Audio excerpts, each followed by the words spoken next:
Good evening, everyone, and welcome to the Wheeler Center. I'm Dr. Sreedhevi Iyer, lecturer in creative writing at RMIT University, and it is my pleasure to welcome you to the Wheeler Center for tonight's very special event.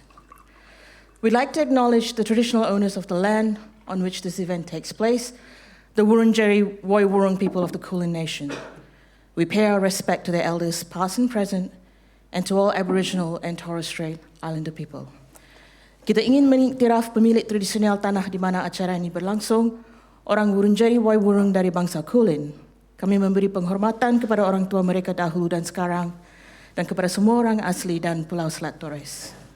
நாங்கள் இந்த நிகழ்வு நடைபெறும் நிலத்தின் பாரம்பரிய உரிமையாளர்களான Kulin Nation Wurundjeri Woi Wurrung மக்களை ஒப்புக்கொள்ள விரும்புகிறோம். அவர்களின் கடந்த கால மற்றும் நிகழ்கால பெரியவர்களுக்கு நாங்கள் எங்கள் மரியாதையை செலுத்துகிறோம். This event is presented by the Wheeler Center in partnership with RMIT Culture and supported by Liminal Magazine. The event is supported by the National Arts Council of Singapore and Singlet Station, a literary non-profit and charity that serves as a platform where readers write and meet. RMIT is proud to be working with the Wheeler Center to present tonight's cross-cultural exchange and to hear from this incredible slate of Singaporean writers as they discuss their work and writing practices. Reflecting on almost 4 decades of RMIT engagement in Singapore, I'm struck by the fact that RMIT has educated approximately 60,000 students in Singapore, our largest alumni community outside of Australia. Students have always been at the heart of RMIT Singapore community and are key to creating culture, networks, and lifelong connections. RMIT's Writers' Immersion and Cultural Exchange Program, or RICE, founded in 2014, has brought together over 80 writers from 15 countries across the Asia-Pacific, including China, Indonesia, Vietnam, Myanmar, Singapore, and Australia. Delivered with partners including Singlet Station, the RICE program sparks networks and connections and raises the professional profile of writers across the region.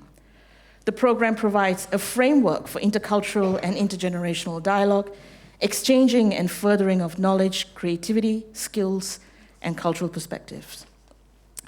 Tonight's event will feature 5 of Singapore's most exciting writers in Melbourne as a part of their whirlwind tour across Australia. We have spoken word artist and poet Shivram Gopinath. Woo. Go for it, go for it. Poet and playwright Amanda Chong.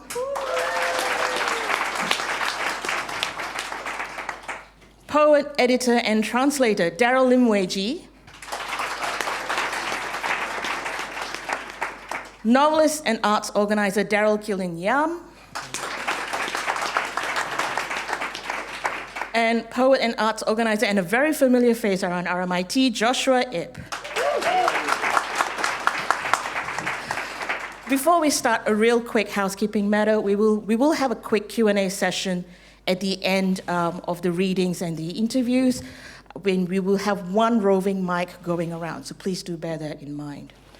But before we get more intimate with our rising stars tonight, could I please invite on stage Shivram Gopinath for a quick opening performance for us.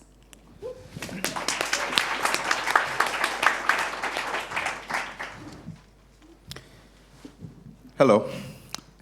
Perhaps this poem requires a bit of explanation. It's from this book called Day, which is a mutation of Singaporean hopes and dreams and Tamil cinema tropes and themes. Hey, that rhymes. If you're familiar with Indian movies or specifically Tamil movies, you might have noticed how logic goes completely out of the window in these movies. People who have no way that they are a protagonist of anything take on the whole world. So this is me living out my fantasies. This poem is called I Am a Tamil Movie Hero. I am awesome. I am invincible. I romance women half my age and beat up henchmen twice my size. I am half poet, half vigilante, half Monty Python, half Peter O'Toole. No master too brave to enslave me, no razor sharp enough to shave me. Clearly. I am twice the man any man can be. Women want me, and men want to be me. Some men want me too. Who am I? I am a Tamil movie hero. Is it a yellow shirt with purple polka dots? Is it a strangely attractive pot belly with a head full of wig? Yes, it is a Tamil movie hero. You might have seen me on Vasantham Central. Lucky you. With a twirl of my mustache, the villains go flying. With a twirl of the other side of my mustache, the women come flocking. They try and shoot me down, but my armor of chest hair still remains impenetrable. I fight, I romance, I sing, sort of. I dance, sort of. Oh, how I sort of dance. In a single dream sequence, I traverse lakes and mountaintops across 4 continents with my pleasantly voluptuous love interest and a troupe of backup dancers. Dance, beautiful backup dancers, dance while I sort of dance. Dance, exotic backup dancers, dance while I dance, sort of. Okay, stop. I have things to attend to. My girlfriend's sarong-wearing, sickle-wielding father has raised an army of brutes to torch my ancestral lands my dead father tilled with his bare brown hands, to storm my sister's wedding, to disrobe my widowed mother in front of the whole village, and thrust drug charges on my innocent baby brother. Psh. My country is under terrorist attack, and I'm the only one who can stop them. Pirates threaten my beautiful coast, and I'm the only one who can stop them. I am always the only one who can stop them. The sun rises in the east only because I let it. I can leap over several buildings, nay, neighborhoods, with a single bound kicking off with my trusty rubber chappals. Physics and I have our differences. Women orgasm at my very sight. Mothers wish I were their child. I am awesome. I am invincible. Who am I? You already know. Thank you.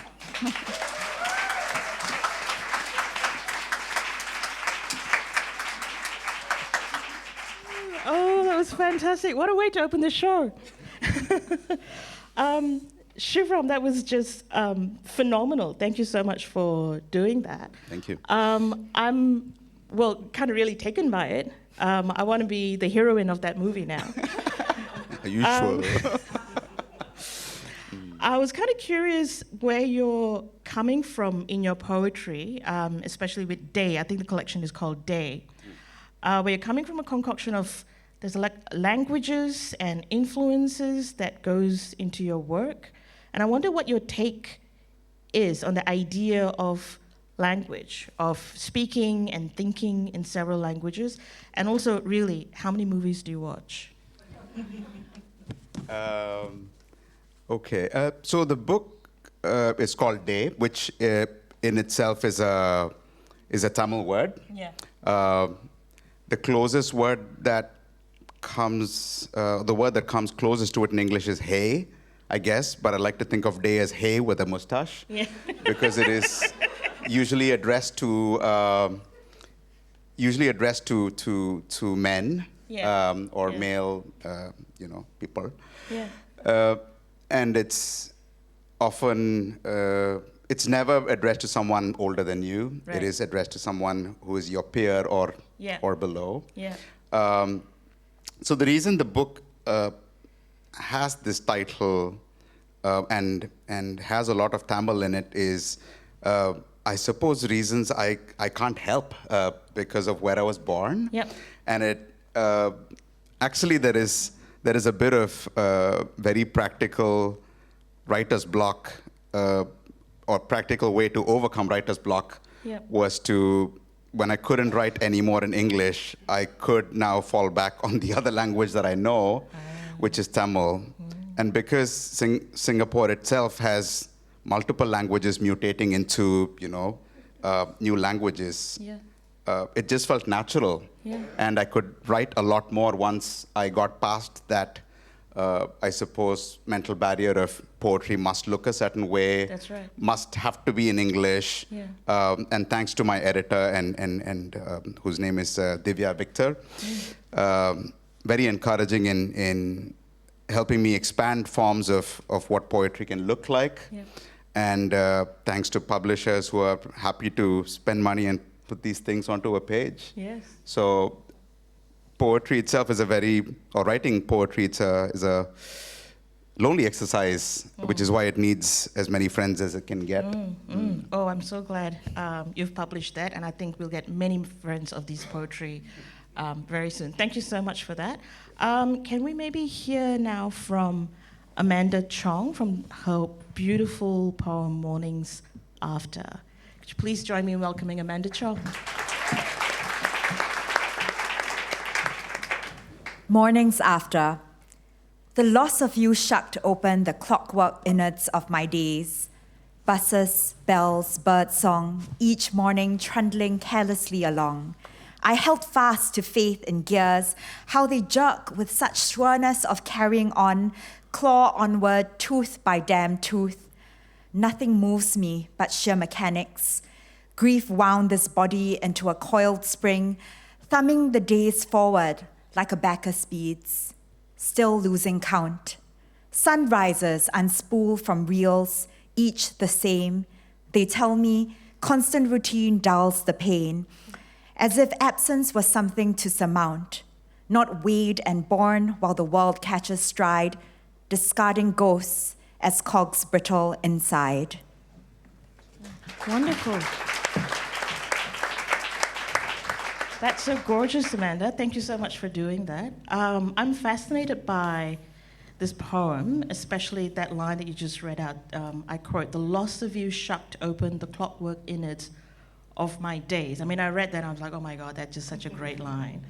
But it makes me curious. Could you please tell us what inspired a line like that? It sounds like it's coming from an intensely personal space, but I was wondering if you could speak more to that.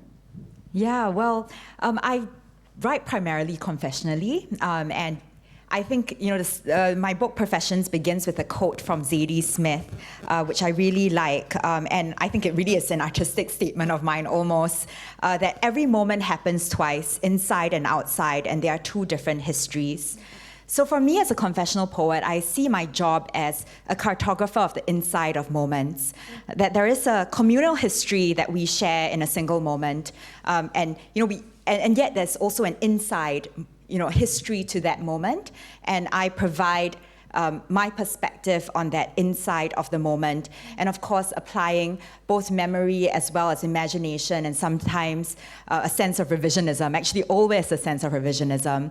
And where this poem comes from, Morning After, was a year in my 20s when I lost two friends to mental health issues, and I suppose what it really exposed to me was the fact that their lives were cut short, but how mine went onwards. And it was almost mechanical, the way that I was continuing with life, despite the fact that their lives were cut short. And I mean, there is another poem in my collection called Monsoon Girls, which is also, written for a friend who took her own life. And all of these are intensely personal poems, but that's not to say that I was always comfortable with confessionalism. In fact, the backbone of this collection, Professions, is a series of poems written from the point of view of an enigmatic muse. And she's rather disgruntled. So you have poems like the lawyer, the physicist, the writer, the astronomer, and on one level, there are poems which are about how women have been sidelined from these professions. So they're written from the voice of the muse to the man, because all her role is to inspire him to embark on all these lofty endeavors. But on the other hand, they were actually my way of writing about dynamics that I experienced perhaps in romantic relationships. So all to say that I had to kind of wear this mask of the dramatic monologue initially as my way of accessing confessionalism. And it was only really later, as I was working on this book, that I began to shed that mask and write just straight up, more confessionally. Yeah. And I think that's what I do now, more often. And that sense of confessionalism also creeps into my playwriting. Yeah, absolutely. Well, thank you so much for sharing that with us. I really appreciate that. And also how brave of you to keep doing that and to get past your internal obstacles with that. So good on you. Thank you so much. Thank you. Could we now maybe call upon Daryl Lim to do a quick reading from a phenomenological cookbook. Did I say that right? I think I said that right. A phenomenological cookbook. He'll say it better. Yeah, maybe. Okay, cool. Let me just adjust the mic so it's the right height. If I can't do it, then I'll never read the poem. Actually, I can't do it. It's okay. All right. No, it's okay. Yeah. Thank you very much. Thanks, man. See? Thank you. Yeah. I've never been heckled for my poetry before. Before you've read That's a song sheet. Well, there's a first for everything. So in Auckland, we actually got our first standing ovation. So this is our first heckle. Anyway, on that note, good evening. Melbourne, is wonderful to be here nonetheless. Your presence warms us on this cold evening. I'll read from my collection, Anything But Human, just one poem. So the title of the book is called Anything But Human. And this poem is called A Phenomenological Cookbook. See, I told Sri that you picked the poem with the hardest title to read. Why do you do this to me? Okay, anyway, A Phenomenological Cookbook. Bring some water to a boil. Peel the tomatoes, or don't. That trench coat is lovely, but not ideal for today's exertions. Capture the setting sun in your saucepan and panic at your idol hurtling towards the grave. Make love while waiting for the dough to rise. Consider how the fork is really an extension of yourself. Bend the tines to know the fork for the first time. Beat the eggs with a fork that you haven't ruined. Take a nap and wake up with a whole new mood. The olive oil should now disclose a tang of anxiety. If you must light up, please look into the distance for the whole duration. Note how cigarette smoke is distinct from the scent of burning. When calling for pizza, be authentic to your need. Demand things not on the menu. It is better to starve than to eat what everyone else is eating. Okay, thank you. Lovely. Thank you so much. So I have to confess, so this made me both hungry and melancholy at the same time, which is saying something. So I'm wondering, what are the connections between food and language in your creative process? Yeah, that's a great question, actually, and I was just thinking about that when you first told me just now. I think, backstage, of course, and it's a difficult question because I think I'm quite interested in the idea of appetite. I think appetite actually features a lot in my writing. So that Sri's question kind of provoked that thought. And I'm a man of appetites. I have needs, right? So I have needs for food, but of course greater needs than that. Food for appetite for poetry, for art, for sex, all these sort of things. And I think so much of modern history has been about trying to constrain the appetites of people. And that's how laws are made, how societies are constructed. We constrain appetites. And I think that constraining of appetites and the unleashing of it kind of provokes a lot of poetry in me. So, I mean, I think a lot about queerness. For example, the law criminalizing gay sex in Singapore was only repealed 2 or 3 years ago. Wow. And so, yeah, so much of society tries to constrain it. And once that constraint is gone, I think so much else comes out from that energy of being kept up and being cooped up. And I think that is the relationship, I think, between appetite and my creative process. I think of poetry as a form of perversity, I think of it as a way of queering language. I think of it as a way of, reckoning with my own appetites. And I think a lot of it comes up in my poetry. Yeah. Wonderful. Thank you so much for that, Daryl. Now, I have to say, we have a second Daryl. And just to differentiate between the two, I'm going to call the second Daryl just Yam. Which is, well, it pertains to food in a way. It's also Yam. So if I could get Yam to maybe read from Shanti, Shanti, Shanti. Okay. Yeah, the novella, Shanti, Shanti, Shanti. And we'll get on to questions from there. Yeah, so most of my friends call me Yam anyway, because Daryl, as you can tell, is an extremely common name, but Yam is deeply uncommon, so yeah.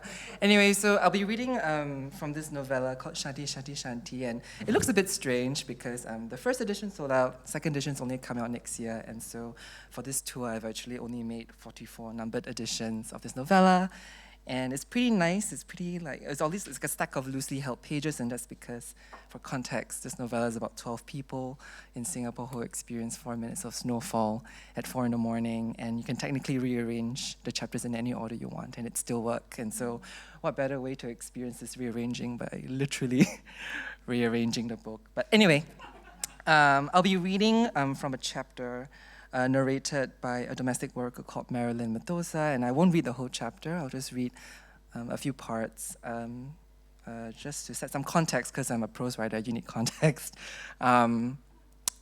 She writes a manifesto. That's her monologue in the novella, and she's inspired by a lot of things. She's actually surrounded by artists. Her employer's daughter is an artist. She falls in love with a construction worker who ends up being a poet, and therefore she too feels the call to be an artist, but her art is an art of desire, of possession. So anyway. Another thing my employer has on the walls of their flat is a blown-up photograph measuring 119 cm long and 84 cm wide. In the photograph are two people in blue coats walking through a scene of snow. When nobody is home, I take a scoop of vanilla ice cream and drown it in some Nescafe. This dessert is called an affogato, and it is a simple recipe I learned while Madame Pois was watching the Food Channel once.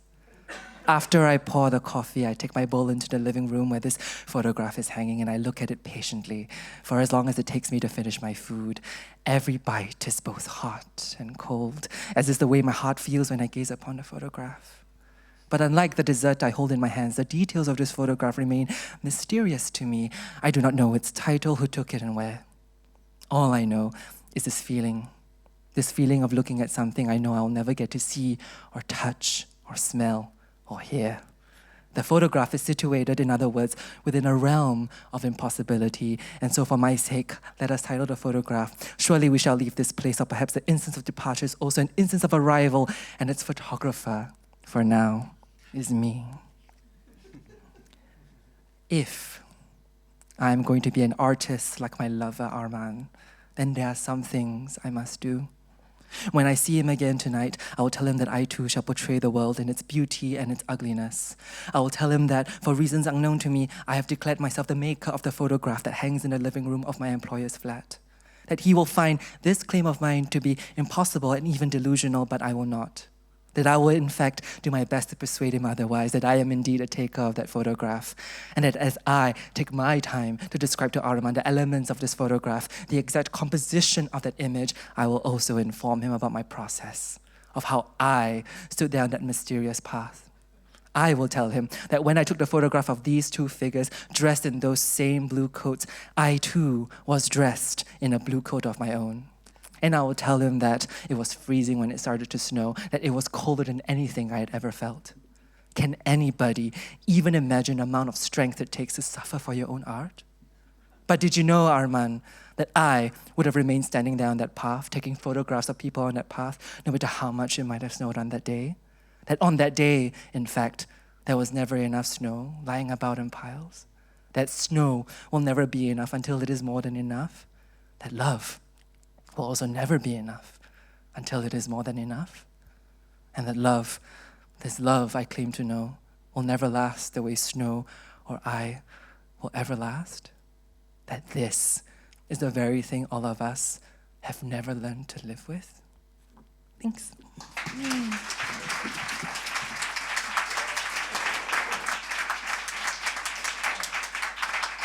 Hi. That was incredible. I'm sure you guys know the title of the novella, Shanti, Shanti, Shanti, is of course an homage to T.S. Eliot's The Wasteland. Yeah, that was gorgeous. Thank you. I want to say there's such humility in that sentiment, and maybe even an evolving idea of what beauty might be. And I was wondering if you could let us know how such a notion came to you in writing this, and what does beauty mean to you today as an artist? Yeah, so this is working, right? I can't hear myself. So Yeah. I wrote this novella about a year, actually, after I finished my first, or rather after I published my first book, Kappa Quartet. And I remember thinking what a strange novelist I was. You know, like I think for a long time, you're kind of caught in this kind of innocence of your own making where no one else matters. But then, of course, when the book comes out, yeah, people love it, people hate it, because I'm a strange writer. I write really queer stuff. And yeah, I was wrestling with this idea that, did I make a work of beauty? I did. I did. And when I came up with these 12 characters that make up Shanti, I knew that Marilyn, the domestic worker, this worker with an incredible artistic ambition, she would be the one to kind of channel that idea for me. And I think I've grown in confidence since then, but you asked me what my definition of beauty is now, and I think it has really evolved. And right now that I'm teaching creative writing as well, I tell my students, you know, especially with the encroachment of AI and different tools that can assist you, right, in the writing of things, I tell them that it is increasingly important that as writers, we are now custodians of a craft that might be dying. And I tell them, like, well, what is this craft that we're protecting? Well, as writers, our tools are our words, our punctuation marks, and our unique sense of syntax. I don't know if you could tell as I was writing, but I'm very protective of my syntax and my style. And when I teach my students to think about their style, to think of these tools, right, in the same way that a potter thinks of the clay and the wheel and the oven as all tools of their craft. Same with us. Yeah. I mean, you can think about like Microsoft Word as a tool, but really, all these things are precious to us and might be at risk of being replaced or assisted or aided in some sort of way. And so when I think of beauty, I think of the craft. Yeah. So, yeah. And that's a great idea that we need to be custodians of the craft. I think that's something we're all sort of grappling with, like what does that mean and how are we going to do it and what is it going to mean in 10 years and all that. But yeah. Exactly. But speaking of being custodians, I want to turn the focus to the one and only, the great Joshua Ip, who runs Singlet Station. Joshua's decided which poem he's going to read out now, and it's a suspense to all of us. Hello. I have a really short poem to read. It's from an ancient Chinese poem called Lu Zai by Wang Wei. So this ancient Chinese poem is, as ancient Chinese poems go, about I see something in nature and then I feel sad. So I'll actually just do a little translation first. So like in an empty mountain, you don't see anybody, but you hear the sound of words, and then the light passes through the trees and it shines on the moss. So I'll read it in Chinese as well as my English contemporary translation. 路在，空山不见人，但闻人语响，泛影如深林。 复照青苔上。Ellipsis. No new text in the group chat, but someone's status typing ... Thoughts shade between the lines and moss your face with evening. Thank you. Whoa.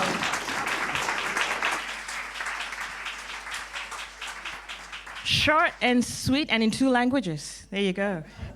I'd like to ask everyone a couple of general questions, if that's okay, before we throw it open to the audience.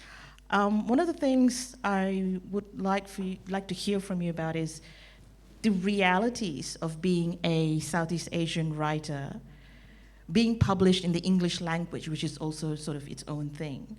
And one of the realities is that your readers are the potential global elite, in a way. And this might mean maybe a multifaceted response to your work. Like you guys have been you guys have been published in Singapore, but you've been published elsewhere as well. So I'm just curious, have you come across any sort of strange discrepancies between how your work is read outside of Singapore as opposed to within Singapore? Is it different? Is it weird? Is it better? Is it not?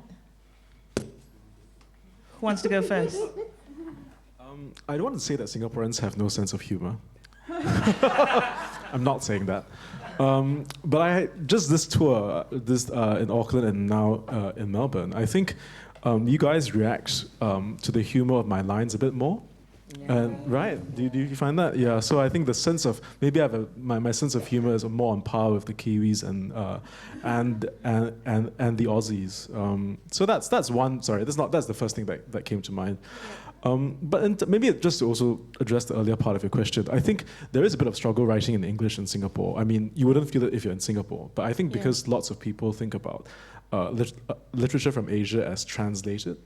So in some ways, writing in English outside of the traditional centers of publishing, of Anglophone publishing, kind of disadvantages you in a way, because people are looking for things in translation, but they might not even know that people in Singapore really write in English, or in Malaysia, or in all these places. So I feel like this is what this tour is about, kind of showcasing that this kind of exists.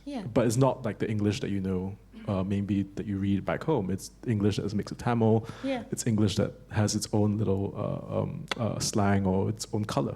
Yeah, it's a Singaporean English. It's your English. Yeah. Anyone else want to jump in?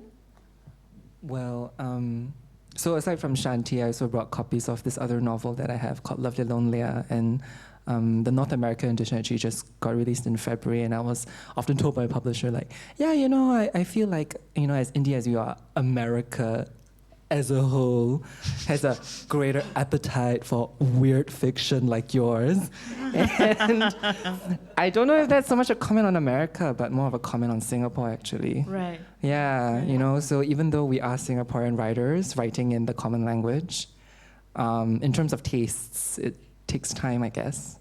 And I understand I'm difficult, I do. And so when you ask me about discrepancies between people of different nations, I don't know. I can't tell. But all I know is I'm Singaporean. I never really chased a readership outside of Singapore, really. Right. I get often asked, as the fiction writer, I'm like, why don't you get an agent overseas? And I never really cared. Like, this North American thing only happened because someone read my book, someone liked my book, someone approached my publisher. And I consider that a real blessing. And because I just want to write.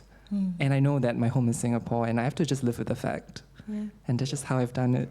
No, that's great. I love that. That's great. Amanda. Yeah, so you were asking about the discrepancies in responses of readers in Singapore and overseas. So I had a poem that was part of the Cambridge International GCSE syllabus. And so there was a period of time in my life where I would get all these emails from students or DMs on Instagram from these students who are studying my poems, really from like Europe, from South America, like all across the world, and they will just give me the questions that have been asked about my poems and ask me to answer those questions.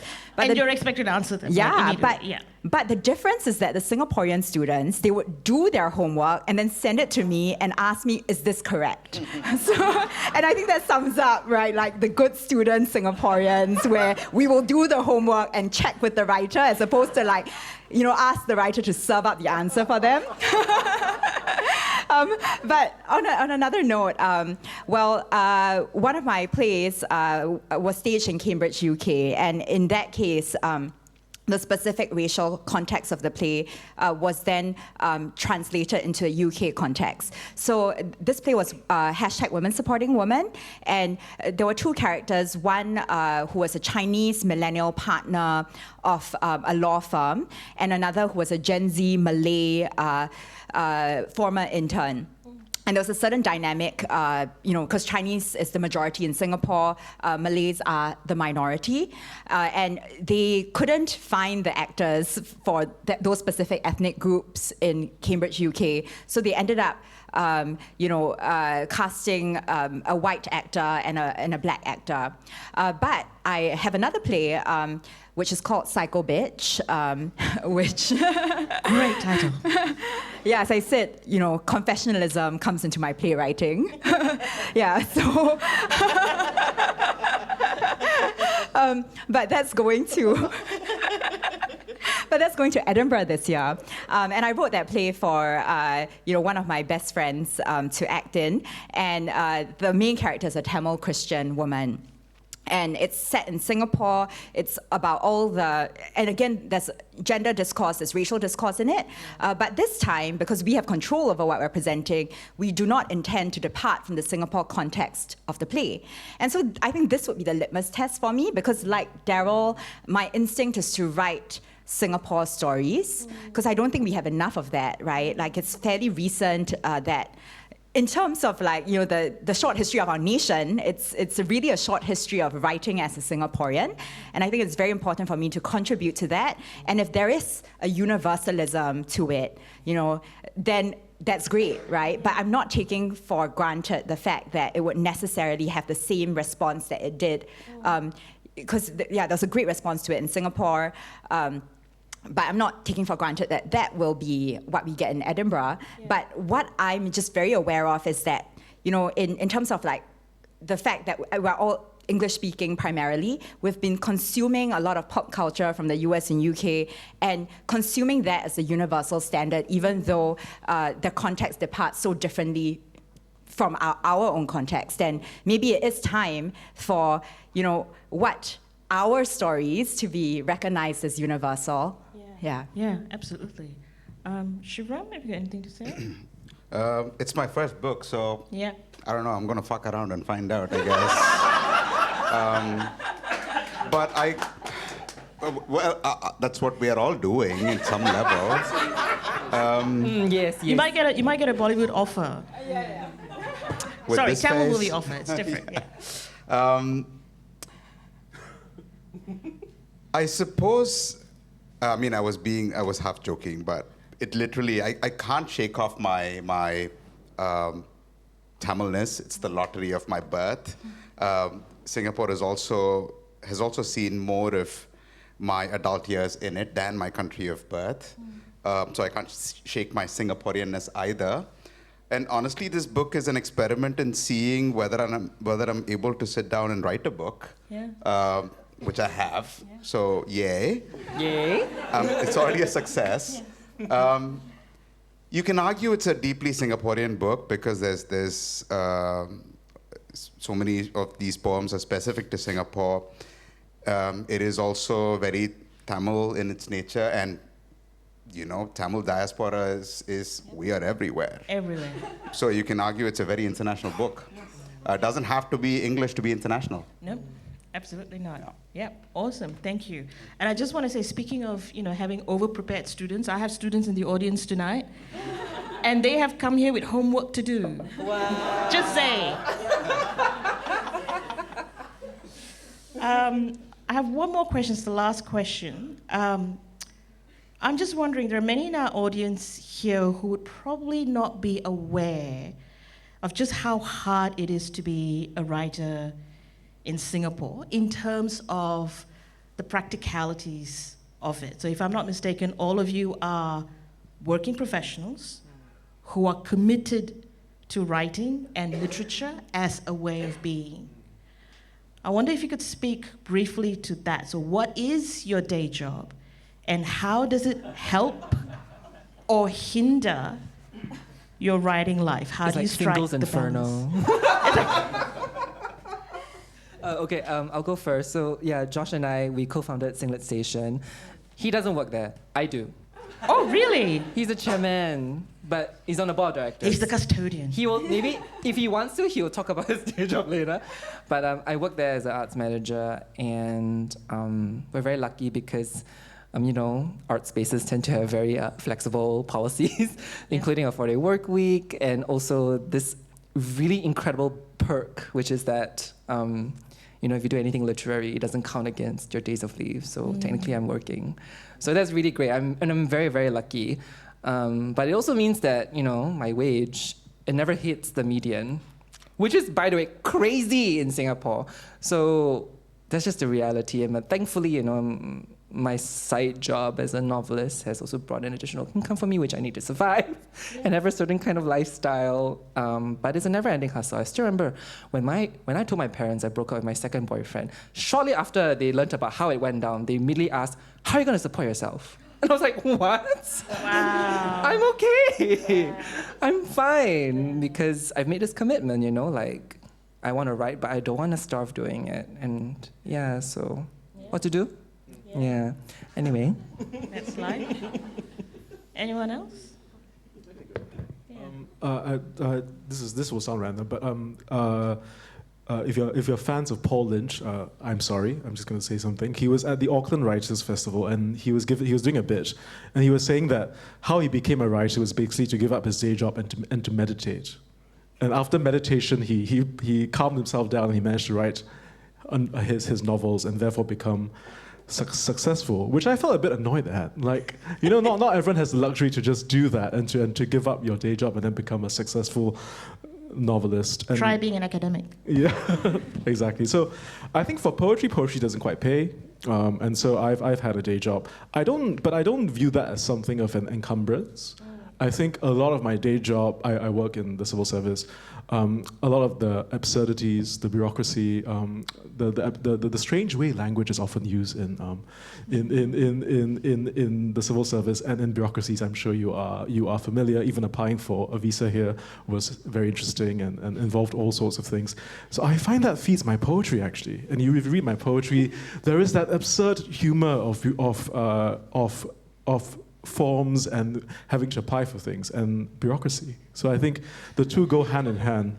And actually, if I didn't have my day job, I might not have written such good poems.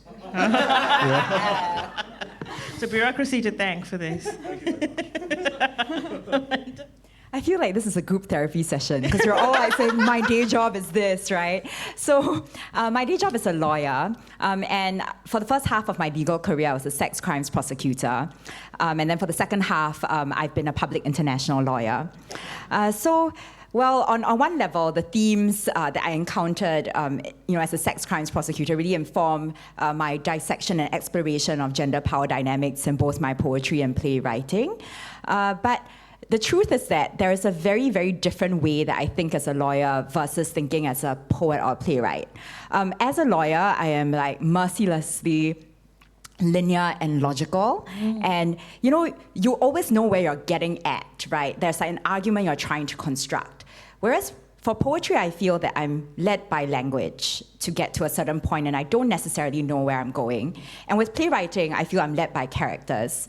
And all to say that I need a lot of screensaver time in between the lawyer to get to the creative space. And often, what it looks like is either staring into space or mindlessly scrolling on TikTok.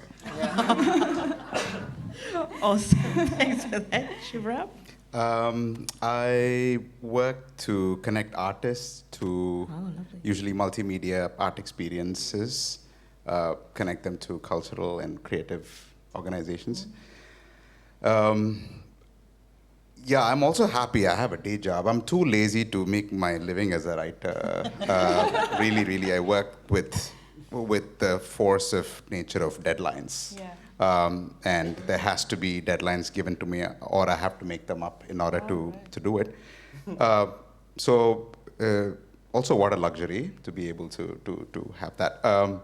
But I suspect it's very hard to make a living purely as an artist or as a writer in Singapore, right? So we should all keep our day jobs, like our lovely heckler said. And have day jobs as poets and writers, so filling microphones, I'm also a public servant. Yes. But I do see a job as a poet or a writer or storyteller as an extension of public service, simply because the lack of Singapore stories, especially stories in Southeast Asia, and the availability of Singapore stories to a wider audience is so limited that I think even to just come here and to read poetry to you guys, to me that's public service. And I try and just live that every day of my life. Pay me, Singapore, pay me. Fantastic. Thank you so much. Could we have a round of applause for this absolutely wonderful set of writers here who've come all the way over here. Could I now request if we could have the house lights on? I'd like to open the floor to any questions we may have. We do have one mic roving around, and I've been told that the center will pick the questions. So anyone with any questions, please put your hands up. Oh, we have one question, right? Okay, I'll try to figure, is it, yeah, it's working? Yeah. Okay, quite a few of you kind of hinted at or mentioned directly appetite. And with the way AI is going and the way technology is going, there's a shift between when you were younger at a video store or a bookstore and you could kind of see what was out there and just the glut of information and data and quote unquote content that people are talking about. And you've talked about your voices, and I'm curious about the filtration between having an appetite for something, like not necessarily getting to read the thing, and then what happens when you've actually consumed it. You know, sometimes we eat something that's amazing, but then we kind of go into a food coma and we're not as productive. And so it is kind of pursuing something that can create creativity. And I'd love to hear your thoughts about that. I don't know if that's specific enough.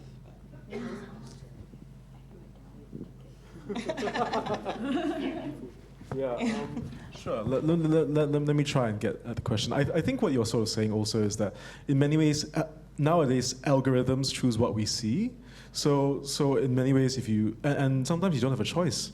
Like when I look at my YouTube feed, I'm like, why am I getting so many things about this? Yeah, so I think that's part of it. And that means that it's actually harder to find voices unless you're actively looking for them. And I think that the way to get around this is, I think you must have your personal curiosity to venture outside of your feed and not let the feed decide. I think that's the main thing. And that's how I think about writing as well.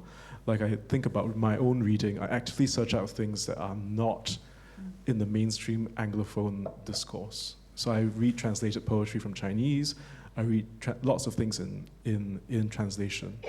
I think that's the way, I think, in some ways, to thwart the algorithm, which I think is so powerful to determine. It's trying to make us read the same thing, you know.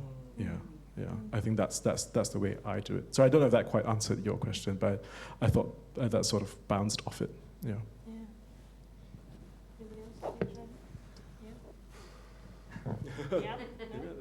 Well, I think, a bit like style, taste is entirely personal.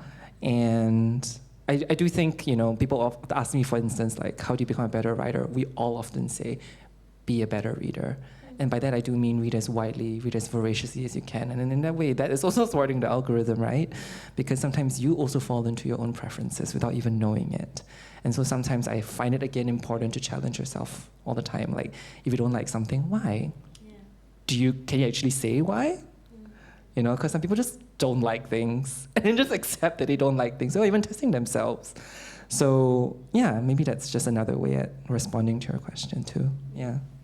Yeah, but I think shout out to the amazing bookstores in Melbourne. I think something we've all been, we've all been observing is that a fantastic way to thwart the algorithm is booksellers who have like impeccable taste for books. Because we went to Brunswick Bound yesterday. Yes. And I went to Paperback Bookshop, which is also fantastic. And I was in that space where I was like, wow, people are introducing books to me that I would never pick up ordinarily. Yes. No algorithm could have made me pick up this book, which is kind of like left field to what I'm usually interested in. Yes.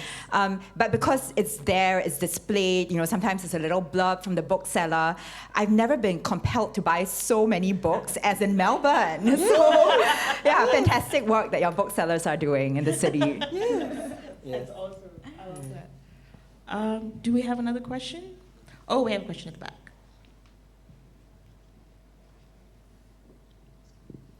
G'day, guys.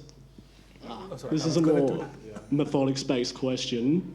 How do you guys use both dialogue and character voice to demonstrate the personality of the character? That's a fiction question. Okay, hi. Hello. I often find that, one of the most easiest ways you can do it is almost cosmetic, right? You can put on an accent or try a different diction, and I don't really find that to be the best way sometimes. I often find that these things are just superficial, really, and it can really often go into a space of caricature, and I'm often uncomfortable with that, especially when I'm dealing with characters from a diverse range of backgrounds. I always find that the best way, the most honest way of speaking on behalf of any character is to just really look deep into themselves and ask what they are motivated by, what they want, what they desire, right? And then let that be the guiding point, let that be the North Star. And more often than not, the more specific you are in terms of what they actually want, and the more specific you are with which you decide the terrain that they are going to navigate in, the terrain in which their desire will flow through, that will always be the way out, Because to quote a poet isn't here, Pooja Nancy, she often says that the more specific you are, the more universal your voice is going to become. And I have just taken that as a kind of adage that I apply to every character that I approach, And I remember trying to work on Lovely Alone there for 6 months, prematurely, and I never got beyond 3 pages. That's because I didn't know who they were, and it took 5 entire redrafts over 4.5 years for them to keep becoming clearer and clearer to me, because in many ways, getting to know a character, it sounds absurd, right? They're technically from your imagination, but they are very much like people in real life. I've had friends who tell me years after I met them, like, oh, by the way, I need to tell you something. I'm like, what? And so, yeah.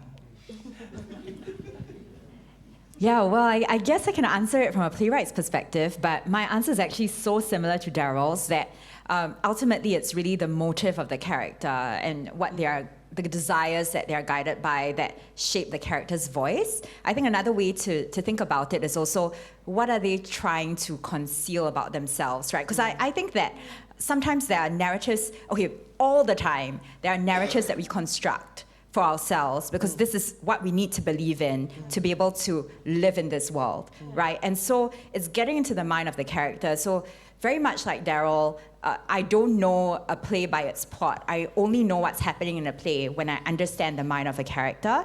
But I guess the added dimension to that is that, if I'm writing very specifically for an actor or someone who's outside my own experience, then I do have that luxury of getting an actor to read it out. And I usually, because as I said, I wrote a play, Psycho Bitch, which was from the perspective of a Tamil Christian woman. And, I had this whole group of South Indian Christian women who would then read my work and just make sure that the diction, because there are some scenes in the family, like all of that represents their real life experience, right? And that translated into the production design as well, when they were telling me, okay, this is the Tamil hymn that needs to be played. And they were like sending this giant playlist of Tamil hymns.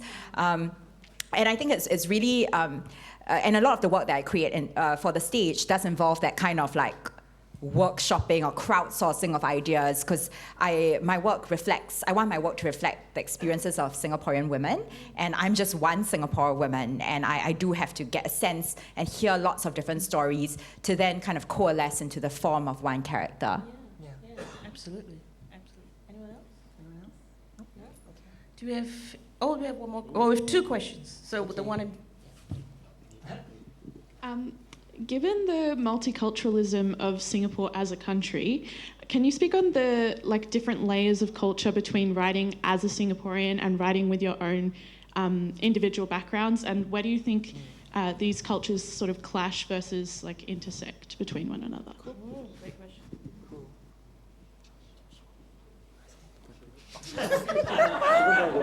He's cooking up something, don't worry. Yeah, he's not just distracted. His fault. Sorry, how do yeah. I would say you can't help but have clashes and coalescing happen in Singapore. And it's hard to sometimes differentiate between the two. You can have 4 languages in one sentence, and it would be the most normal thing. And you could just order coffee, and you could ask for, and you would be speaking in 4 languages without even thinking about it. So it becomes such a natural part of your being that you don't stop to think about what these clashes or layers or cultures are seeping into you that is making you do this. Which can be amazing, because how nice that you are able to speak not just 4 languages, but the mutation of the 4 which becomes 5, including, Singlish, a Creole on its own, and not even a Creole. Creole is just shorthand for what it is. I don't even know what it is. It is very unique. So these clashes or whatever else you call them are there living with you every day. You can feel it the moment you wake up. It really is the one thing that's kept me in Singapore for more than 20 years. And a lot of people are surprised, like, how can you live in such a small country for so long? And I'm like, have you seen how hilarious the people are? There is humor that comes with the language. You can't hear it anywhere else. And so there is joy that comes with this. There is also, I'm not saying this is utopia, right? There is obviously things like this can also get problematic. What takes precedence over the other? Having one race be a majority race in a country, just by sheer numbers, is in itself, can itself lead to problems and ideas of, imbalanced representation and so on. So it's too big a question that you're asking, really. But I would like to, just from personal experience, having had the privilege of being able to live in this country for so long, I am in a position where I'm able to take joy from it without being blind to the problems that come with any multicultural society. And the problems with Singapore are supremely unique, but so are the joys and laughter that come with it. Yeah, there's this poet that I really like. He's the Malaysian poet Wong Pui Nam. And his first book of poems, he said, "This book is dedicated to those who truly know what it means to make one's language up as one goes along." And kind of that has been my touchstone for my own poetry, because I'm in a strange position. My parents didn't grow up speaking English. They grew up speaking the various Chinese languages, Cantonese, Hokkien, all these languages. But they spoke to me in English. So in many ways, my mother tongue is English. But I've always felt a strange relationship with it, because it is mine, and yet it is not mine. And so I think my own response to that has been poetry, because poetry is a way of, as I said, querying language, making it my own, and making myself truly belong in this language. So I think that's in some ways how I reconcile my two identities. Yeah, and speaking of queering, I've always used my queerness as a kind of lens for how I think about the world. When I tell you the synopsis of my second book, it's really about a marriage, a heterosexual one, and we see it across 3 parts over 3 decades. We see the marriage come together, struggle in its union, and ultimately fall apart. And I really feel like the only way I could have written about it was by thinking about marriage through a queer eye, right? It's like, if love is the thing that everyone professes, is the thing that can last, can it? Right? And I just felt like, as a queer person, I could really troubleshoot that idea. And I had a lot of deep fun and also deep angst, and obviously, ultimately, empathizing with people who will go through a rite of passage that I'll never go through. Right? So, yeah. That's lovely. I thought we had one other. Yeah. In the middle here. Oh, and then the one. Should be a timer. Yeah. Do you feel you have a responsibility to represent Singaporean culture in a certain way in case that your work is encountered by Western audiences? Well, Amanda has already answered a bit, right, with regards to Psycho Bitch, but for me, not so much Singaporean culture, because sometimes the culture can kill you, but I've always wanted to honor Singaporean lives. And when I think about that, that puts me in a much better place, creatively speaking, because I'm very interested in seeing what happens to Singaporean lives when they're taken out of the context that is Singapore, because Singapore is a cauldron, and everyone's boiling in it, and all the bubbles are, rising up and trashing in Brownian motion against one another, and it can be crazy, So, yes.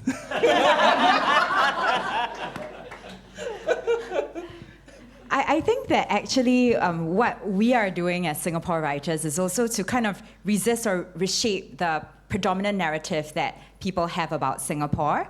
And I think that the main kind of global narrative that people have about Singapore is that we went from third world to first in a single generation, right? It's a story of development, and it's usually framed in a fairly positive light.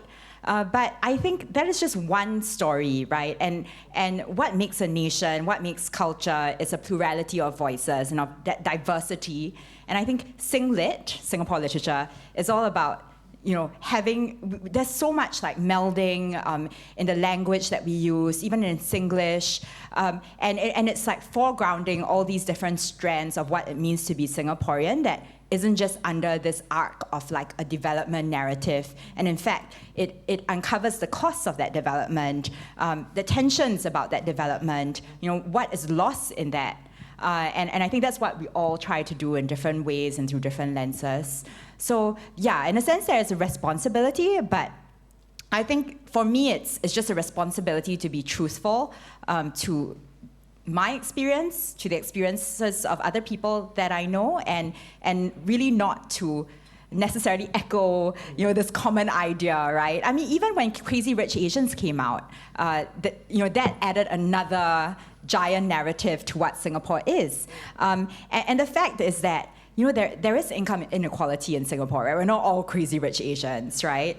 And of course we're all not Chinese, right? Because Crazy Rich Asians also, it made Singapore look like just Chinese, and that led to its own controversy.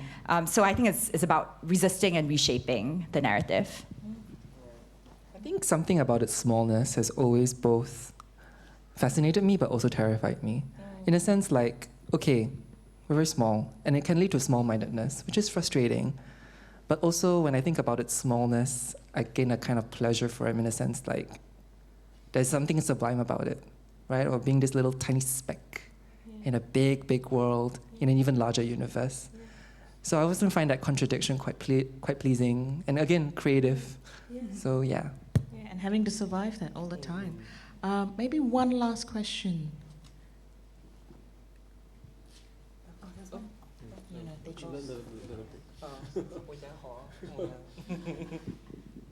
Hi, I was wondering whether you can say something about your readership and its reach. Have you had more of a global audience or more Singaporeans? I mean, I'm not sure that Popular Bookstore really would be selling a lot of your books. It's a local bookstore, and it sells mainly cookery books and books about ghosts. Singaporeans like books about ghosts. That's what I find.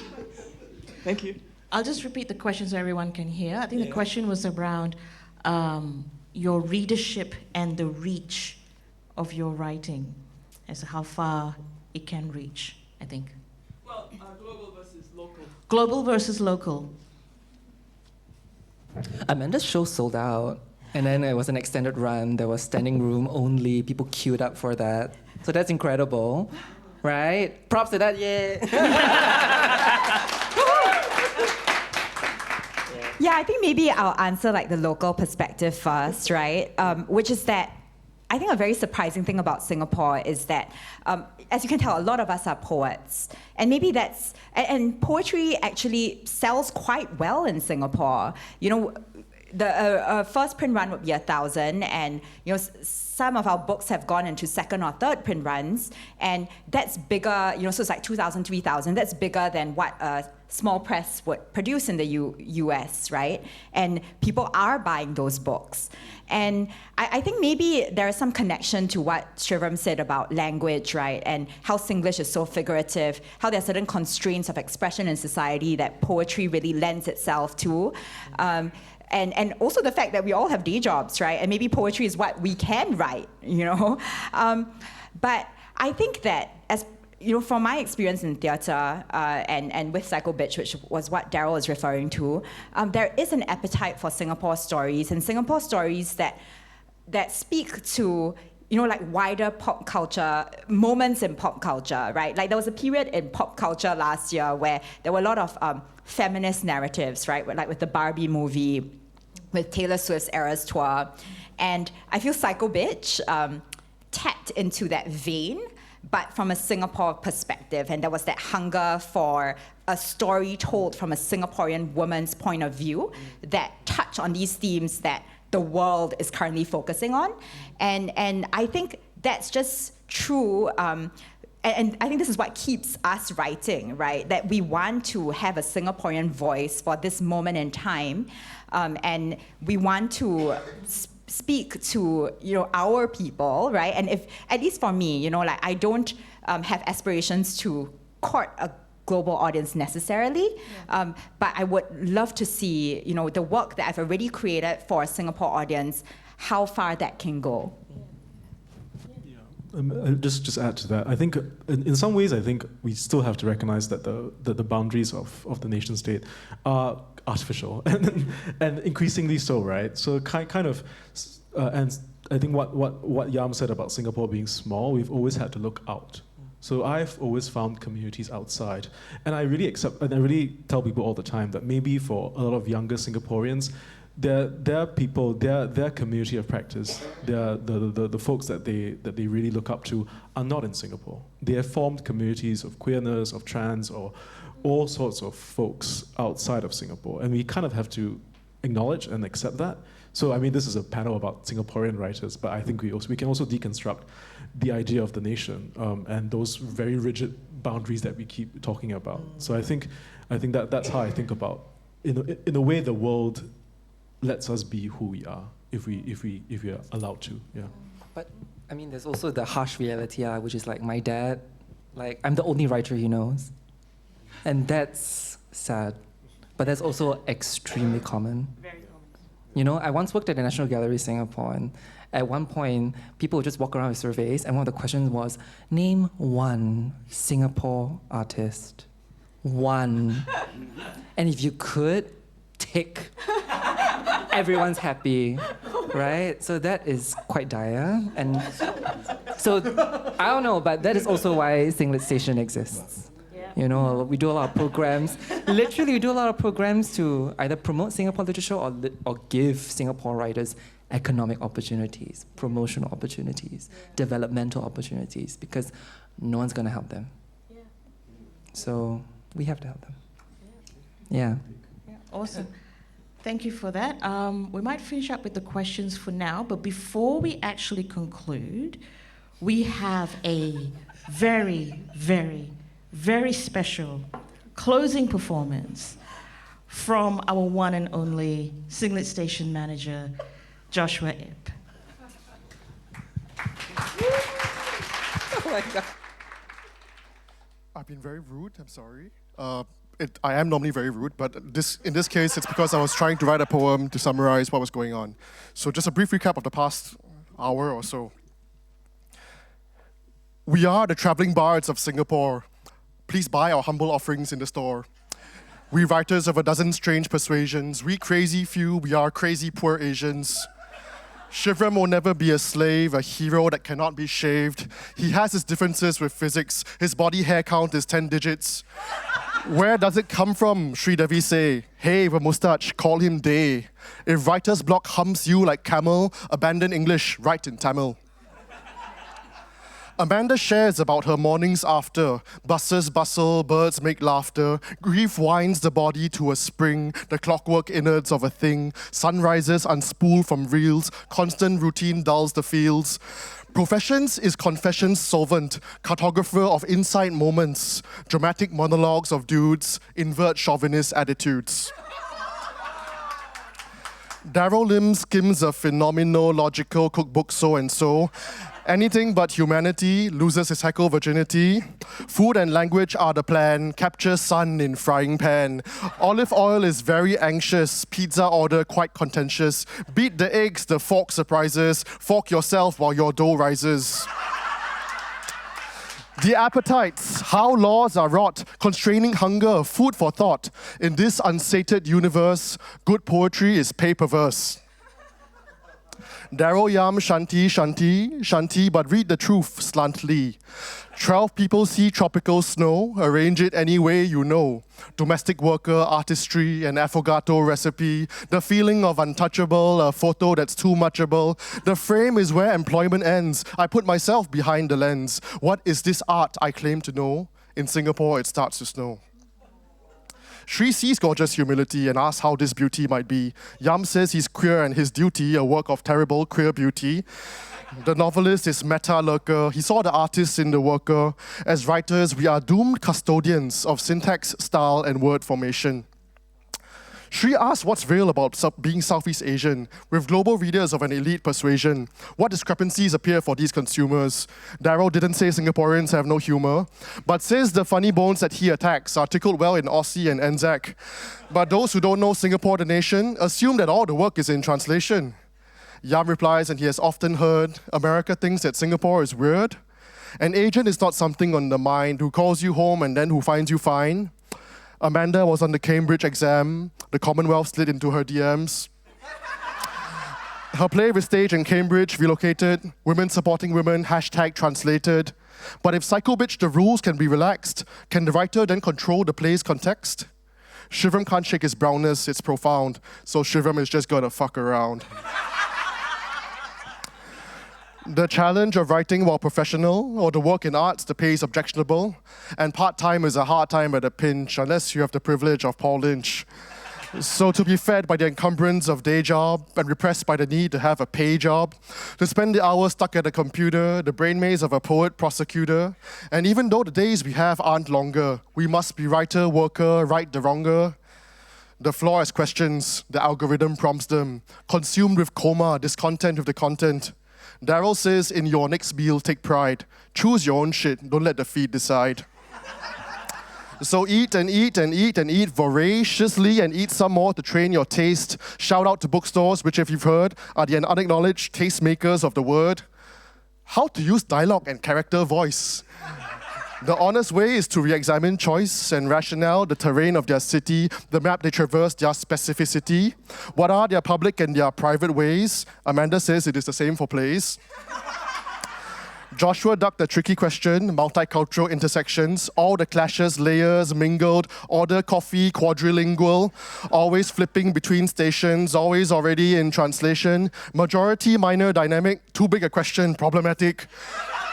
To queer one's language as you're crowning, to freestyle lingo as you're drowning. Responsible to represent, in case of audience, Western scent. Culture kills, bad yogurt potion, boiling cauldron, Brownian motion. Change the story and make new roads. What makes culture? How it explodes. A writer writes, matter of cause, accountable to one truth, yours. The smallness, something to escape, something to resist and reshape. Survival thinking all the time, a speck amid the stars sublime. No poets welcome in their country, so readership and reach is crunchy. No one reads books, so those who do, those few are good for me and you. In Singapore, sell poetry can, because of short attention span. To dodge the rules, we have technique, equivocate and double speak, a hunger for a local sitch, we all want our own psycho bitch. The boundaries of nation state are artificial, just create. Continue to fight the good fight here. Or continue to fight the good fight here. We are all our dad's only writer. As Singaporeans here, we are foreign. We recognize the Wurundjeri Woi Wurrung in all their songs, the Kulin Nation in all their creations, and all Aboriginal who are the original, and Torres Strait Islanders who bind us here, the elders who compel us, I acknowledge and all their knowledge, past, present, and future, the wounds unsutured, on this unceded land, and will we free the land I stand on as a guest, we make our temporary nest. Thank you.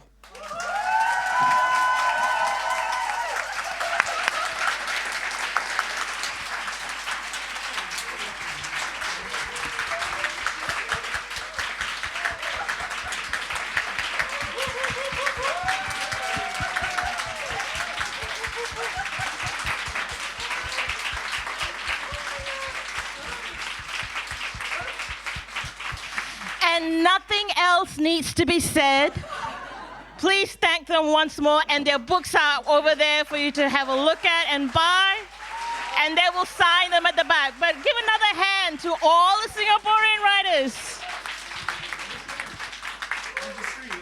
Hey! Okay.